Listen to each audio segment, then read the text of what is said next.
নবী করিম সাল্লাল্লাহু আলাইহি ওয়াসাল্লাম বলেছেন যে বান্দা আল্লাহর কাছে যদি কোনো মুসলমান যদি আল্লাহর কাছে কোনো দোয়া নিবেদন করে, দোয়া কবুলের অন্যতম প্রধান শর্ত হলো হালাল উপার্জন, সেটি ঠিক থাকার পর যদি কেউ দোয়া করে এবং সে যদি কোনো অন্যায় কাজের জন্য দোয়া না করে এবং আত্মীয়তার বন্ধন ছিন্ন করার জন্য দোয়া না করে, অর্থাৎ খারাপ দোয়া যদি না করে, তাহলে আল্লাহ তাআলা অবশ্যই তার দোয়া কবুল করেন। সেটার তিনটা প্রক্রিয়া আছে। এক, সে যা চাইছে আল্লাহ তাআলা সেটাই দিয়ে দিয়েছেন, হয়তো একটু আগে বা পরে।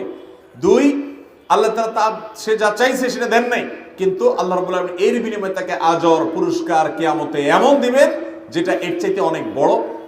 তিন, আল্লাহ রাব্বুল আলামিন তার দোয়াটা যেটা সে চাইছে হুবহু সেটা দেন নাই, কিন্তু আল্লাহ তাআলা তার বিনিময়ে তার এমন ক্ষতি থেকে তাকে হেফাজত করেছেন যেটা সে দোয়ায় উল্লেখ করে নাই।